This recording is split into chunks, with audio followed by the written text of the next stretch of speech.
अस्सलाम वालेकुम। आप सब दोस्तों के लिए ज़बरदस्त बेहतरीन प्रोग्राम बनाया। आज से आप रोज़ाना की बुनियाद पर इमरान रियाज से ताज़ा तरीन अपडेट सुने। हमारे चैनल को आपने सब्सक्राइब नहीं किया, सब्सक्राइब करें और चलते हैं इमरान रियाज की बात की तरफ। कादी फायद ईसा साहब की रिटायरमेंट के बाद आज पाकिस्तान के नए चीफ जस्टिस हलफ उठा रहे हैं। नए chief justice justice Yahya Afridi जो हैं उनको ये मौका मिला। हालांकि वो सीनियरिटी में तीसरे नंबर पे थे, लेकिन हुकूमत पाकिस्तान ने बड़ी उजलत में एक आइनी तरमीम पास की। उस आइनी तरमीम के लिए पाकिस्तान में किस किस्म का खिलवाड़ हुआ ये भी आप सब जानते हैं। और उस आइनी तरमीम के नतीजे में एक कमेटी बनाई और उस कमेटी ने फैसला किया कि कौन होगा पाकिस्तान का नया चीफ जस्टिस। तो 2 सीनियर जजेस को छोड़ने के बाद तीसरे नंबर के जज को चीफ जस्टिस ऑफ पाकिस्तान लगाया गया। ये तीसरे नंबर के जो चीफ जस्टिस हैं जस्टिस याह्या अफरीदी, ये इस आइनी तरमीम की मरहून मिन्नत है। अदरवाइज जो है वो justice Mansoor Ali Shah chief justice होते। हमें एक बात याद रखनी पड़ेगी कि मुस्लिम लीग नून, पाकिस्तान पीपल्स पार्टी और MQM की चॉइस है जस्टिस याह्या अफरीदी। अब इनके लिए कुछ बड़े बड़े चैलेंजेस हैं और ये चैलेंजेस इनके लिए छोड़ कर गए हैं इनसे पहले वाले चीफ जस्टिस जस्टिस कादी फायद ईसा साहब। कादी फायद ईसा साहब जिस तरह रिटायर हुए हैं, कोई भी जज पाकिस्तान की तारीख में कभी भी ऐसे रिटायर नहीं हुआ और ना आइंदा कोई जज ऐसे रिटायर होना चाहेगा। जिस सुबह की शर्मिंदगी और बेइज्जती के साथ वो गए और जो हालात का उन्हें आइंदा सामना करना पड़ेगा, जिस तरह पाकिस्तान के लोग उनके बारे में सोचते हैं, कोई जज या कोई भी सरकारी ऑफिसर नहीं चाहेगा कि वो इस अंदाज में कभी अपनी नशिस्त से हटे या उसको अपना ओहदा छोड़ना पड़े। अब जो बड़े चैलेंजेस हैं जो कादी साहब छोड़ गए वो मैं आपके सामने रख देता हूं, जिनसे निमटना पड़ेगा फौरी तौर पे जस्टिस याह्या अफरीदी साहब को। पहला और बड़ा चैलेंज ये है कि वो किस तरह सुप्रीम कोर्ट और हाई कोर्ट के जजों को मुत्तहिद कर पाएंगे। कादी फायद ईसा साहब ने पिछले 2-2.5 साल में इस किस्म की सियासत की और इस किस्म का अंदाज अपनाया अदालतों के अंदर कि अदलिया में जजेस तकसीम का शिकार हो गए। अब उस तकसीम को ख़त्म करने का वक्त है। क्या जस्टिस याह्या अफरीदी तमाम जजेस को साथ लेकर चल पाएंगे? क्या जस्टिस याह्या अफरीदी जो अदलिया के अंदर एक तकसीम पैदा हो चुकी है उस तकसीम को ख़त्म कर पाएंगे? पहला चैलेंज उनके लिए ये है। दूसरा चैलेंज, जिस आइनी तरमीम के नतीजे में वो मुतनाज़ तरीके से चीफ जस्टिस बने हैं, उस आइनी तरमीम के ऊपर बहुत सारे लोग दरखास्तें लेकर आ चुके हैं। इस आइनी तरमीम के बारे में जिसको गलत तरीके से पास करवाया गया, आलमी सतह पर पाकिस्तान की सुबकी का बायस बनी। वकला, सहाफ़ती तंजीमें, सिविल सोसाइटी, आम पाकिस्तानी तमाम इससे खाइफ हैं और जो हथकंडे अपनाए गए वो भी सबके सामने हैं। इस आइनी तरमीम पर क्या करते हैं जस्टिस याह्या अफरीदी, ये दूसरा चैलेंज है। तीसरा, इंसानी हकूक़ की धज्जियाँ उड़ाई गई जस्टिस कादी फायद ईसा के दौर में। अब देखना यह है कि जस्टिस याह्या अफरीदी के दौर में क्या इंसानी हकूक़ की धज्जियाँ ऐसे ही उड़ाई जाएंगी या हालात बेहतर होंगे। नंबर 3, जो जबरी गुमशुदगियाँ हैं वो अभी भी जारी हैं। यानी ये काम तो कई दहाइयों से हो रहा है। बलूचिस्तान में, कबायली इलाकों में लोगों को जबरी तौर पे लापता किया जाता है और उन्हें कानून के कटहरे में खड़ा नहीं किया जाता। इंसाफ लोग मांगते रहते हैं, वो ये कहते हैं हमें अदालत में पेश करें, हमें मुजरिम साबित करें, लेकिन लोगों को जबरी तौर पे लापता पाकिस्तान में रखा जाता है और ये बड़े लंबे अरसे से सिलसिला चल रहा है। लेकिन अब सियासी वर्कर्स को, सहाफ़ियों को, वकला को, शायरों को, इनको भी अगवा करना शुरू कर दिया गया, हत्ता के ख़वातीन को भी उठाया गया। तो ये सिलसिला अभी भी जारी है, अभी भी कुछ लोग जो हैं वो लापता हैं और इसमें जस्टिस याह्या अफरीदी की पॉलिसी देखनी पड़ेगी कि वो क्या करते हैं। बड़ा चैलेंज है। नंबर 5, जो धांधली ज़दा इलेक्शन पाकिस्तान में हुआ, क्योंकि 2024 के फरवरी में होने वाला इलेक्शन इस मुल्क की तारीख का सबसे मुतनाज़ इलेक्शन है, जिसमें वाज़ेह अक्सरियत के साथ जो लोग जीते उन्हें जाली फॉर्म 47 के ऊपर हरा दिया गया और फॉर्म 47 जाली बनाकर कुछ लोगों के हाथों में थमा दिया गया जिन्हें अवाम ने वोट नहीं डाला था और वो लोग जाकर उस फॉर्म की बुनियाद पे असम्बलियों में बैठ गए। तो जाली असम्बलियाँ वहाँ मौजूद हैं। अब ये धांधली वाला एक मुकदमा भी है सुप्रीम कोर्ट ऑफ पाकिस्तान में, तो इस पे जस्टिस याह्या अफरीदी क्या करते हैं, ये भी एक बड़ा चैलेंज है। छठा चैलेंज ये है कि जो ईमानदार जजेस के ट्रिब्यूनल्स बनाए गए थे हाई कोर्ट्स के अंदर, जिन जजेस ने ये देखना था कि फॉर्म 45 वाला जीता है या फॉर्म 47 वाला जीता है, उन्होंने फैसला करना था और धांधली को ख़त्म करना था, उस मामले में बड़ी ज़्यादती हुई है और रिटायर्ड जजों को वहाँ लगाने की कोशिश की गई है, बल्कि लगाए गए हैं। तो यहाँ पे जस्टिस याह्या अफरीदी साहब के लिए एक और बड़ा चैलेंज है कि क्या यहाँ वो इंसाफ कर पाते हैं या नहीं कर पाते। नंबर 7, फौजी अदालतों में सिविलियंस का ट्रायल हो रहा है। कादी फायद ईसा साहब माजी में कहते थे कि फौजी अदालतों में सिविलियंस का ट्रायल नहीं हो सकता, लेकिन जब वो चीफ जस्टिस बने और पाकिस्तान तहरीक इंसाफ के लोग पकड़े गए और उनका फौजी अदालतों में ट्रायल हो रहा था, तो कादी साहब ने इस मामले को दबा दिया और बड़े अरसे से ये केस इल्तवा का शिकार है। जस्टिस याया अफरीदी के लिए एक और बड़ा चैलेंज ये होगा कि अगर वो एस्टेब्लिशमेंट की लाइन नहीं ले रहे तो फिर उन्हें फौजी अदालतों में सिविलियन के ट्रायल वाला जो मामला है इसके ऊपर भी एक पोजीशन लेनी पड़ेगी। ये भी उनके लिए एक बड़ा चैलेंज है। नंबर 8, इलेक्शन कमीशन की जो बदतरीन जानिबदारी है और वो मखसूस नशिस्तें सुप्रीम कोर्ट ऑफ पाकिस्तान के फुल कोर्ट के फैसले के मुताबिक पाकिस्तान तहरीक इंसाफ को अभी तक नहीं दे रहा, तो इलेक्शन कमीशन ऑफ पाकिस्तान से फैसले पर अमल दरामद करवाना भी एक बड़ा चैलेंज है नए chief justice of Pakistan justice Yahya Afridi के लिए। नंबर 9, 6 जजों का जो खत वाला मामला है वो कहाँ जाता है। 6 जजेस ने कहा था कि हम बहुत परेशान हैं, हमारे ऊपर जो है वो दबाव डाला जा रहा है पाकिस्तानी एजेंसीज की तरफ से, हमारी स्पेस को हमें रीगेन करना है। और उन जजेस ने बड़ा लंबा चौड़ा एक शिकायतों का पूरा पुलंदा लिखा था। कादी फायद ईसा साहब ने इस मसले को दबा दिया था। देखना यह है कि क्या जस्टिस याया अफरीदी इन 6 जजेस को और बाकी अदलिया को उसकी स्पेस वापस लेकर देते हैं और इस मामले पे कोई एक्शन लेते हैं या नहीं लेते। नंबर 10, शहीद अरशद शरीफ वाला मामला हमारे लिए ये सबसे अहम मामलात में से एक है कि इस मामले पर जस्टिस उमर ता बंदयाल इंसाफ नहीं दे सके, इस पर जस्टिस कादी फायद ईसा इंसाफ नहीं दे सके, तो क्या इस पर जस्टिस याया अफरीदी इंसाफ दे पाएंगे, एक बड़ा सवाल है। नंबर 11, इमरान खान और पाकिस्तान तहरीक इंसाफ को दीवार के साथ लगाने की एक पॉलिसी है और कादी साहब का तो एक ज़ाती बुग़्ज़ दिखाई देता था, बल्कि उन्हें सुप्रीम कोर्ट ने मना किया था, पहले से मना कर रखा था कि आपने इमरान खान का या पीटीआई का केस नहीं सुनना, लेकिन वो डेलिबरेटली तमाम केसेस सुनते थे, उनके बेंचेस इस तरह बनाते थे ताकि पाकिस्तान तहरीक इंसाफ को नुकसान हो। तो देखना है कि वो पॉलिसी जारी रहती है या जस्टिस याया अफरीदी साहब इंसाफ की फराहमी शुरू करते हैं। नंबर 12, सदारती ऑर्डिनेंस के नतीजे में जो कादी फायद ईसा साहब ने अपनी मर्जी की प्रैक्टिस एंड प्रोसीजर कमेटी बनाई और उसके नतीजे में अपनी मनपसंद का एक बेंच बनाया और 63A के अंदर रिव्यू कर दिया मामला, वहाँ पे 2 सीनियर तरीन जजेस एतराज़ कर चुके हैं। ये दोनों जजेस जस्टिस याया अफरीदी से सीनियर हैं। अब क्या justice Yahya Afridi full court को बुलाते हैं, क्योंकि दोनों जजेस ने कहा था कि फुल कोर्ट बुलाएं और इस सदारती ऑर्डिनेंस के ऊपर फैसला जारी करें। देखना यह है कि जस्टिस याया अफरीदी अपने सीनियर जजेस की बात मानते हैं या मामला किसी और तरफ जाता है या कादी साहब वाली पॉलिसी को कंटिन्यू करते हैं। नंबर 13, 9 मई का मामला पाकिस्तान तहरीक इंसाफ के लिए बड़ा सीरियस इशू है। ये सियासी जमात बुरी तरह क्रश हुई है 9 मई के बाद। वहाँ तहरीक इंसाफ ने एक डिमांड कर रखी है कि जुडिशल कमीशन बनाया जाए, CCTV फुटेज सामने ली जाए, पूरा इस मामले की इंक्वायरी की जाए, जो जिम्मेदारान है उनको सजा दी जाए। तो इस पे जस्टिस याया अफरीदी साहब को देखना होगा कि वो इस पे क्या करते हैं, एक बड़ा चैलेंज ये भी है। और इन तमाम चीज़ों का अंदाज़ा आपको इस बात से हो जाएगा जब जस्टिस याया अफरीदी बेंचेस बनाना शुरू करेंगे। जैसे जैसे वो केसेस के बेंचेस बनाएंगे तो हमें इस बात का आइडिया होना शुरू हो जाएगा कि एक्चुअली वो क्या लाइन ले रहे हैं और किस तरफ मामले को लेकर जा रहे हैं। तो जनाब ये है सारी सूरत हाल, जो बड़े चैलेंजेस हैं जो जस्टिस याया अफरीदी के सामने खड़े हैं, तो इसके ऊपर हम बात करते रहेंगे। अब आ जाए जो कैदियों वाली वैन वाला मामला हुआ, ये बड़ा इंपॉर्टेंट मामला है और इसका जो लुब्बे लुबाब है कुछ मैं थोड़ी सी समराइज कर देता हूँ आपके सामने, सिचुएशन में रख देता हूँ। हुआ ये था कि जब पाकिस्तान तहरीक इंसाफ के लोग एहतजाज करने इस्लामाबाद आए, खैबर पख्तूनख्वा से और पंजाब से भी, तो सैकड़ों के करीब लोगों को गिरफ्तार कर लिया गया। इसमें जो है खैबर पख्तूनख्वा के कुछ सरकारी मुलाजमीन है वो भी गिरफ्तार हो गए, कुछ MPs वगैरह वो भी गिरफ्तार हो गए। तो ये जो लोग गिरफ्तार हुए थे इनके ऊपर पुलिस ने ना एक एक वक्त में अलग अलग पर्चे डाल दिए। इस इलाके का भी कोसार का भी डाल दिया, तो संजानी का भी डाल दिया, तो उधर का भी डाल दिया।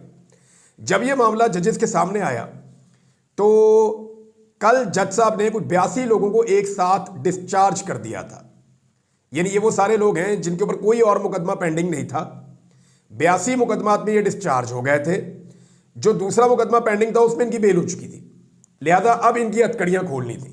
डिस्चार्ज होने का कानून ये कहता है कि कोई किसी किस्म का आपने जमानती मुचलका जमा नहीं करवाना, कोई और आपने काम नहीं करना। होना सिर्फ उसके अंदर इतना है कि उसी अदालत के अंदर खड़े होकर पुलिस वाले ने आपकी हथकड़ियां खोलनी है और आपने अपने घर चले जाना है। नाउ यू आर फ्री, आप एक आज़ाद शहरी हैं। लेकिन पुलिस ने बड़ा अजीब काम किया। पुलिस इन लोगों को शायद छोड़ना नहीं चाहती थी, या पुलिस को ऑर्डर्स आए कि इन लोगों को अभी नहीं छोड़ना, तंग करना है। तो पुलिस ने 3 कैदियों वाली वैगनों के अंदर इनको भरा और भरकर इनको ले गए। अब हुआ ये कि पुलिस को लगा कि हम अकेले ही जा रहे हैं, और आगे पाकिस्तान तहरीक इंसाफ क्लेम करती है कि एक मनसूबाबंदी के तहत कार्रवाई की गई है। अब ये जो मनसूबाबंदी के तहत कार्रवाई की गई, पहले देख लें कि खबर क्या है। खबर यह है जी कि कैदियों वाली वैन्स के ऊपर अटैक किया गया, मुसल्लह अफराद ने हमला किया, 4 पुलिस एहलकार जख्मी हो गए, 4 हमलावर गिरफ्तार हो गए, और उसके बाद मुलजिमान को छुड़वाने की कोशिश की गई, उसे नाकाम बना दिया गया। ये जनाब पुलिस का मौक़िफ़ है। दूसरी जानिब जो इंफॉर्मेशन मिनिस्टर है उनका कहना है जी ये 9 मई की तर्ज का एक अटैक है, और पाकिस्तान तहरीक इंसाफ जो है वो दहशतगर्दों की तरह रिएक्ट कर रही है, वो अपने कैदियों को छुड़ाने की कोशिश कर रही है। देखें, इससे आप एक बात जहन में रखें, अगर तो ये फेक है जो पाकिस्तान तहरीक इंसाफ जो है वो इसके ऊपर क्लेम कर रही है कि ये सारा झूठ का पुलंदा है और ये एक खेल खेला गया है पाकिस्तान तहरीक इंसाफ को ना सिर्फ बदनाम करने के लिए बल्कि कुछ नया गेम होने जा रहा है। एक्चुअली वो क्या रही है, पाकिस्तान तहरीक इंसाफ क्या कह रही है, पहले जो इंफॉर्मेशन सेक्रेटरी हैं पाकिस्तान तहरीक इंसाफ के शेख वकास अकरम, उनको हम सुन लेते हैं। शेख वकास अकरम कह रहे हैं कि कैदी वैन्स पर हमला पुलिस ने खुद करवाया है, हमारे कैदियों को बाहर निकाल कर खड़ा कर दिया गया और कहा गया कि आप यहां से भाग जाएं। उन्होंने भागने से इनकार कर दिया। जो ड्रामा आप करना चाहते हैं वो तहरीक इंसाफ कामयाब नहीं होने देगी। कैदी वैन्स खड़ी करके मुतल्लिका SHO शबीर तनोली ने वैन का शीशा तोड़ा। पुलिस ने फैसल टाउन के करीब गाड़ियां मोड़कर खुद कार्रवाई की है। हमारे कारकुनों की जमानत हो गई थी और अब दूसरे मुकदमे में गिरफ्तारियां डाली जा रही हैं। हमारे कारकुन फरार होने के लिए तैयार नहीं है। शौकत बसरा कह रहे हैं जी ये 70 का दौर नहीं है, ये 2024 है। कैदी वैन पर हमले जैसे टोपी ड्रामे बंद करो, कौम तुम्हारे सब नाटक और ड्रामे जानती है। अब आ जाए जो वहां पे सहाफ़ी मौजूद थे, उनमें एहतशाम अली अब्बासी साहब ने बड़ा अहम नुक्ता उठाया। उन्होंने कहा जी 82 पाकिस्तान तहरीक इंसाफ के मुलजिमान थे, जब इनकी जमानतें भी हो गई और इनके केस डिस्चार्ज हो गए तो आप तो इनको छोड़ दें। फिर पुलिस इनको लेकर कहाँ जा रही थी और क्यों लेकर जा रही थी और सड़कों पर इनको क्यों लिए फिर रही थी और संजानी में फरार होने का वाकया बना दिया। ये सब एक मंसूबे के तहत किया हुआ लग रहा है। फिर उन्होंने एक और बात की कि हवालाती पुलिस हिरासत से छुड़ाने का मामला पुलिस ने जाए वकुआ से तमाम शवाहिद ख़त्म कर दिए। प्रिजन वैन्स को मौके से फौरी तौर पे हटा दिया गया। मौका पर तमाम अफसरान की मौजूदगी का पुलिस तर्जुमान का बयान भी हकायक के बरक्स है। संजानी टूल प्लाजा जाए वकुआ पर कोई पुलिस अफसर या एहलकार भी मौजूद नहीं। तमाम SHOs की संजानी टूल प्लाजा पर पहुंचने की इतला भी गलत निकली। अब मामला ये है कि ये PTI के लोग जो पीछे गाड़ियों में जा रहे थे ना, वो पीछा कर रहे थे इन वैन्स का, इसलिए कि उन्हें लगता था बंदे डिस्चार्ज हो गए, इनको छोड़ो। तो पुलिस ने कहा जी हमारे पीछे आ जाए, हम अटक जाके छोड़ देंगे। उन्हें लगा शायद जेल में जाके छोड़ देंगे, कोई नया प्रोसीजर है इनका। वो इनके पीछे जा रहे थे। उन्होंने कैमरे निकाल के पीछे से वीडियोस बना ली कि जनाब ये देखिए ये क्या हरकतें कर रहे हैं। और वो जो बंदे मार रहे थे वो ऐसा लगता है एक जत्था सा था, सबने मुंह लपेटे हुए थे। मुझे ऐसा लगा जैसे गुल्लू भट्ट ने नहीं गाड़ियाँ तोड़ी थी और पुलिस के साथ मिलकर कार्रवाई डाली थी। मुझे वो गुल्लू भट्ट टाइप का काम लगा और मुझे वो लगा ऐसे कि जैसे ये प्लान के साथ काम किया गया है और मनसूबाबंदी के तहत मजीद मुकदमे बना के पाकिस्तान तहरीक इंसाफ के कारकुनों को अंदर रखने का एक जवाब पैदा किया गया है या उन्हें गिरफ्तार रखने का एक जवाब पैदा किया गया है। एक ऐसे MPA का नाम इसमें डाल दिया गया जो उस वक्त यासिर नाम है उनका, यासिर कुरैशी गालिबन, वो उस वक्त पंजाब असम्बली में तकरीर कर रहा था। वो वहाँ खड़ा होकर बता रहा हो भाई मेरा नाम उधर डाल दिया वो कुएं में कि मैं कोई पुलिस की हिरासत से भाग गया हूँ, मैं प्रोटेक्शन ऑर्डर पे यहाँ पे आया हुआ, मैं असम्बली में खड़ा होकर आपके सामने तकरीर कर रहा हूँ, मेरा उधर वो कुएं में नाम डाल दिया। तो पूरी असम्बली में जो है वो शेम शेम के नारे लगे हैं। तो ये है जनाब सिचुएशन। अब इसमें एक चीज़ मैं आपको और बता देता हूँ। अख्तर मेंगल साहब ने एक स्टेटमेंट दिया और वो स्टेटमेंट मैं आपको ज़रूर पढ़ के सुनाना चाहूँगा क्योंकि वो इस वक्त के हालात जो है उसकी पूरी तस्वीर कुशी कर रहा है नून लीग और पीपल्स पार्टी की खास तौर पे। अख्तर मेंगल साहब ने कहा कि चार्टर ऑफ डेमोक्रेसी से लेकर चाट बूट चाट तक का सफ़र, यानी चार्टर ऑफ डेमोक्रेसी से चाट बूट चाट यहाँ तक का सफ़र तय कर दिया इन जमातों ने, नून लीग ने और पीपल्स पार्टी ने खास तौर पे। एक चीज़ आपको मैं और बताता हूँ, ये जो बरतानिया में, अमेरिका में, नॉर्वे में, अक़वाम मुत्तहिदा में जो डेवलपमेंट्स हो रही हैं ना पाकिस्तान में इंसानी हकूक़ के मामलात को लेकर, इस पर पाकिस्तान की एस्टेब्लिशमेंट में, पाकिस्तान की मुक़तदरा में, पाकिस्तान की हुकूमत में बहुत ज़्यादा बेचैनी है, ये बहुत ज़्यादा परेशान है। और उन्हें इस बात का आइडिया हो रहा है कि अगर अमेरिका के अंदर डेमोक्रेट्स ना जीते और रिपब्लिकन जीत गए तो पाकिस्तानी अशराफिया के लिए बड़ी मुश्किलात पैदा हो जाएंगी। और ये पाकिस्तानी जो अमेरिका में मौजूद हैं वो इस पर क्लेम भी करते हैं।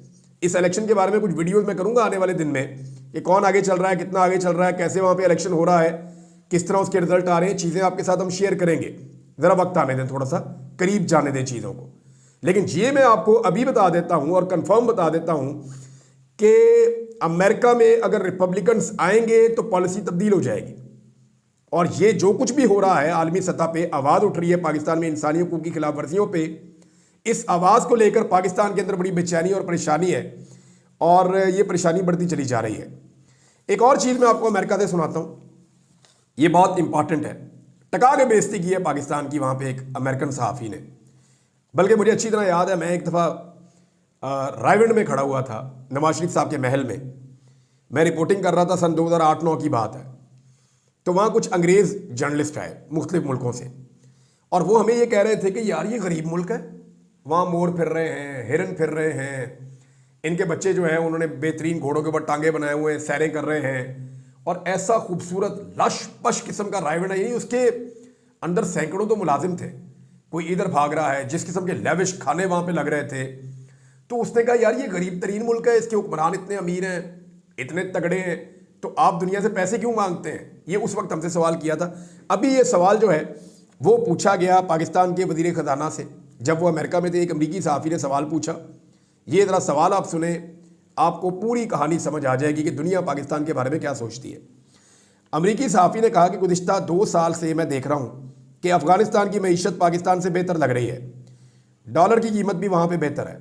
हाँ, डॉलर की कीमत मैं आपको बता देता हूँ, एक अफ़गानी जिसकी कोई औकात नहीं होती थी, अब सूरत हाल ये है कि एक अफ़गानी जो है रुपया वो पाकिस्तान के 4.25 रुपये से ज़्यादा का है।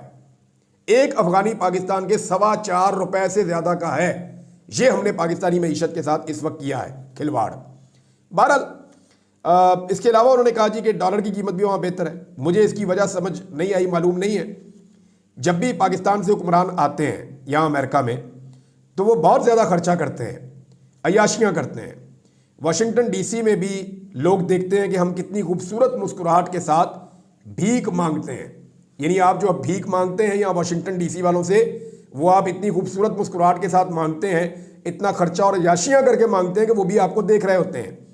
वो इस बारे में सोचते हैं, वो अपने मुंह से नहीं कहते मगर वो इस बारे में सोचते हैं।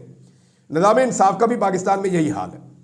हमारे एक सहाफ़ी हैं, 2 साल पहले उन्हें कत्ल किया गया, अरशद शरीफ को उन्होंने हवाला दिया।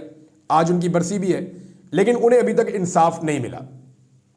अब इस सवाल का कोई जवाब था ही नहीं आपके वज़ीर ख़ज़ाना के पास, क्योंकि आपका वज़ीर आज़म रहता है तो वहाँ के महंगे तरीन होटलों में ठहरता है और आवाम से बचने के लिए वो ऐसी जगहों पर ठहरता है जिसके प्रोटोकॉल्स ही अलग होते हैं। और मांगने गए आप वहाँ पे भीख, रहते हैं आप वहाँ बादशाहों की तरह। यानी वो मुल्क जो वहाँ पे इन्वेस्टमेंट करने आते हैं वो इस तरह की रिहाइश इख्तियार नहीं करते जितना हम मांगने वाले वहाँ पे जाते हैं तो हम जिस तरह की रिहाइश इख्तियार करते हैं। तो ये अमेरिकन को नज़र आता है, उन्हें पता है कि इनके हुक्मरान इनकी आवाम से मुख्तलिफ है। आवाम इनकी गरीब है, पिसी हुई है, ये यहाँ से पैसे मांग कर ले जाते हैं, अपने घरों में ज़्यादातर पैसा खर्च कर लेते हैं, अपनी जेबें भर लेते हैं और आवाम को अकेला छोड़ देते हैं। ये बात अमेरिकन भी अच्छी तरह जानते हैं, इसीलिए तो IMF की पॉलिसीज़ आपके ऊपर मज़ीद सख्त और मज़ीद सख्त होती चली जा रही हैं। और चीज़ें आपके साथ बाद में शेयर करूँगा। अब तक के लिए इतना ही। अपना ख्याल रखिएगा, अपने इस चैनल का भी। अल्लाह हाफ़िज़।